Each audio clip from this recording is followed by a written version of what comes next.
gampangnya mau selentik sih ya, kalau di bahasa hadis makan disabet, dipukul. Nah, diadaptasilah itu, bukan tidak relevan ajaran Islam, bukan, tapi orang-orang tua kita dulu diganti ajaran mukul itu dengan selentik. Kopling itu. Kalau dengan selentik saja sudah berangkat ke masjid, kenapa harus dipukul? Itu orang tua dulu udah mikir tuh Islam itu. Dan gak ada yang salah dengan hadis Nabi dipukul pada umur 10 tahun, dipisahkan di umur 7 tahun, gak ada yang salah, itu hadis basic. Nah, tapi Islam juga tidak melarang pengembangan. Nggak bisa langsung, wah bid'ah, nggak bisa. Pengembangan itu dikecilin, mukulnya dikecilin. Kan harusnya mukul itu digini kan, tok gitu kan. Nah sekarang mukulnya dikecilin, area telinga light kan. Tadi Gitu. sama sejari doang ya. Sejari doang. Ujungnya sama 5 jari kedeplak. Tadi sama Gitu. kayak Dulu dipuja, kini dilupa. Dulu berkuasa, kini tak bernyawa. Waktu berlalu. Kedua, syahadat sholat. Sholat ini kewajiban bapaknya nih. Bagaimana juga. Untuk apa nih? Untuk anaknya. Untuk anak. Dan istri maksudnya. Bahkan gampangnya mau selentik sih ya, kalau di bahasa hadis makan disabet, dipukul. Nah, diadaptasilah itu, bukan tidak relevan ajaran Islam, bukan, tapi oleh orang-orang tua kita dulu, saya asli orang Cilegon, diganti ajaran mukul itu dengan selentik. Kopling itu. Kalau dengan selentik saja sudah berangkat ke masjid, kenapa harus dipukul? Itu orang tua dulu udah mikir tuh Islam itu. Dan gak ada yang salah dengan hadis Nabi dipukul pada umur 10 tahun, dipisahkan di umur 7 tahun, gak ada yang salah, itu hadis basic. Nah, tapi Islam juga tidak melarang pengembangan. Nggak bisa langsung, wah bid'ah, nggak bisa. Pengembangan itu dikecilin, mukulnya dikecilin. Kan harusnya mukul itu digini kan, tok gitu kan. Nah sekarang mukulnya dikecilin, area telinga light kan. tadi Gitu. sama sejari doang ya. Sejari doang. Ujungnya sama 5 jari kedeplak. Tadi sama Gitu. kayak itu tuh kejaran itu yang sunggoknya itu tuh. Iya, kan iya. jauh itu. Wah, jangan gitu kan. Nah, dengan diselentik saja orang-orang anak-anak zaman itu bisa nurut. Kenapa orang tua harus memukul? Nah, ini adaptasi gitu. Hadis itu dibaca kebalik. Kalau diselentik nggak mau, boleh dipukul. Gitu cara baca hadis itu. Jadi jangan langsung baca poknya.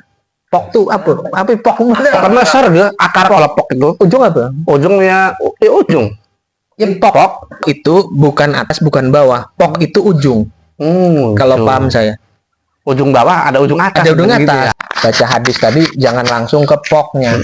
Atau boleh juga dia terjemahkan versi Kang Fajar. Baca hadis jangan langsung ke akarnya.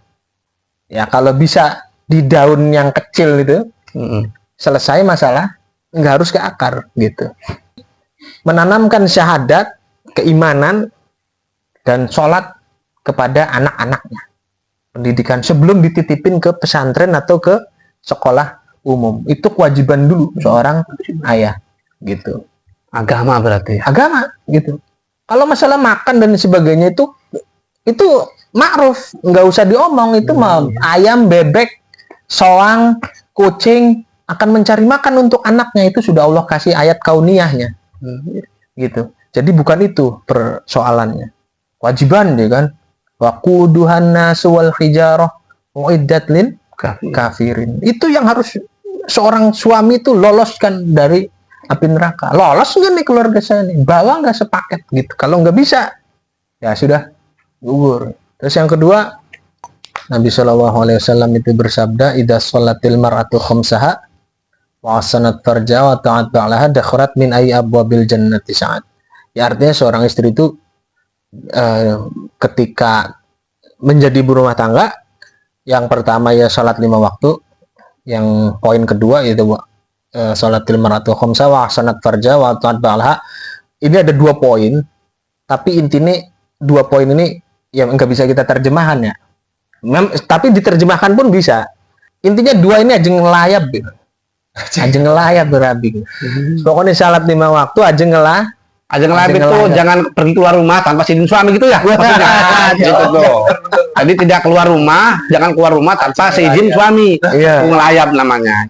Kalaupun izin, Ya. gimana kalau tetap ngelayap? Izin nih, Izin. saya mau ke ini, tapi di luar ngelayap. Oh, jadi izin udah ngelayap dulu baru izin. Iya. Ya gimana ya? Waduh, mau dilarang juga udah keluar gitu kan, udah tanggung gitu kan. Kadang kan begitu aja. Kan? Iya. Udah di sini nih gitu. Iya. Iya gitu. Sama kan gitu ya sering Iya. ya. Udah di rumah mertua nih atau di rumah Iya. orang tua gitu. Galih mah kan harusnya mah bilang dulu ya. Iya, berizin dulu gitu. Iki izin apa laporan jadi gitu. Tapi laporan bukan izin Laporan, ya. gitu. Laporan. Nah, itu bagi suami ya harus ya udah gitu. Nggak boleh mempermasalahkan dengan panjang-panjang, kamu nih gimana ini durhaka ini gitu. Suami. Nah, itu nggak bisa begitu ya. Selagi masih perginya masih wajar-wajar Ya, lah gitu ya. ma'ruf dan lain sebagainya itu, makanya tadi kata kuncinya ma'ruf itu. Kalau ma'ruf kan hal yang sudah dikenal gitu. Hal ya umum, sudah umum. Maksudnya Jadi baik uang gitu. uang padung rukabe lah, pada Iya. tahu semua lah gitu. Intinya yang terakhir nih kita bahas karena kaitannya dengan yang 15 tahun kemarin 3 tahun pisah itu adalah respect, rasa hormat. Kalau istri sudah tidak hormat lagi sama suami atau kebalikannya, nah itulah kewajiban pertama itu menghormati. Artinya menghormati itu kalam akan didengar, kalam akan berfungsi dengan baik ketika istri hormat kepada suami. Begitu juga suami, kalam istri ini akan masuk ke dalam hati suami ketika suami itu menghormati istri. Contoh segala, beli tas dong, Bi, gitu ya. Iya. Abi man. Bi, beli tas dong. Karena suami tidak menghormati istri, apa sih? Kutu tas deh. Padahal uangnya ada untuk membeli itu. Tapi karena menghormati, respect, bahkan belum diminta pun kebutuhannya apa ditanya gitu. Begitu juga seorang istri, sebelum suami datang pulang kerja karena tak pernah minta mie rebus pakai telur, istri itu sebelum suaminya berkalam sudah dibikinin dulu mie rebus pakai telur supaya ridho. Karena apa? Karena respect, hormat kepada suaminya. Dan penghormatan kepada suami atau kepada istri itu sama dengan penghormatan kepada Allah, karena Allah yang merintahkan itu. Ya kan, kalau dulu sujud kepada Nabi Adam, yang sujud berarti sama dengan taat kepada Allah, yang tidak sama dengan durhaka. Itu